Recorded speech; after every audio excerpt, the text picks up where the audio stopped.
My favorite part of farming is probably driving the equipment. Doesn't really matter what it is. A typical day on the farm consists of doing a multitude of different things depending on what the season is. We are basically just getting equipment ready for corn and soybeans planting. We also have a few sheep and a few head of cattle. So a typical day also involves feeding the animals. My favorite part of farm life is I love to make a meal and just look at it and know that I raised all of that. Everything that is on that plate, I know where it came from, I know how it was treated, and I had a part in that. Danger is involved in basically any activity that a farmer does. It's really about being aware of your surroundings and paying attention and doing what you can to mitigate the danger, but recognize that, the possibility exists.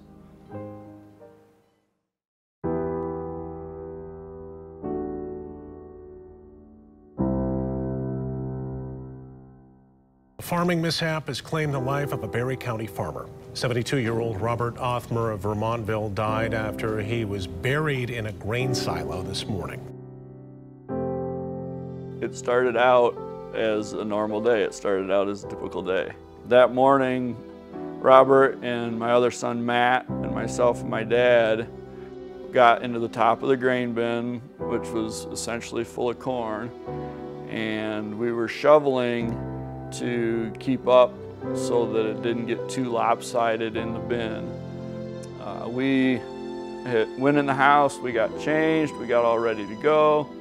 We were just pulling out of the driveway and Matt came running that Grandpa had gotten pulled in to the corn.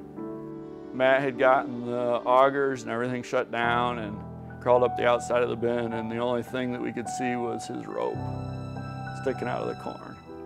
And so I crawled the rest of the way in and I dug down what I could with my hand, and I could feel him. I could feel his head.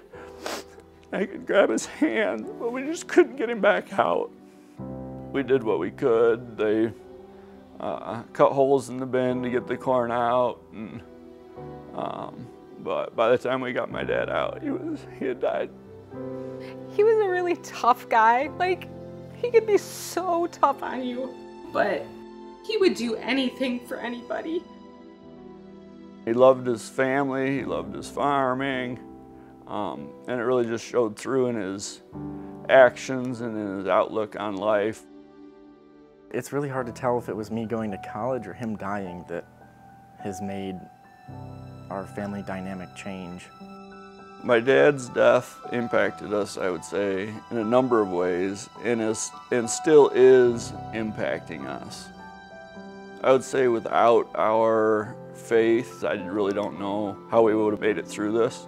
One of the greatest joys that I have, and I'm starting to cry, but is that I know sometime I'm going to see my dad again. We're going to end up in heaven together. I know that he's there waiting for me. And so the biggest impact on me is now I work hard to make sure that they continue to be proud of me and what we're doing to keep the farm going.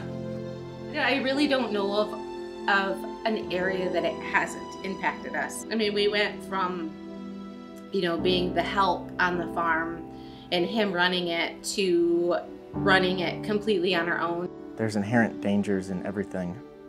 Like driving your car is dangerous. It's the same as driving a tractor. It is probably the most dangerous job out there, but you will never hear him complain either. We don't mind doing it. It's what we love. I never considered not farming, I guess I would say. If you were blessed with great parents, if you've got awesome folks that raised you up, they helped you find your passion. They helped you find what you were created for. And if you know what that is to you, then you know what farming is to me.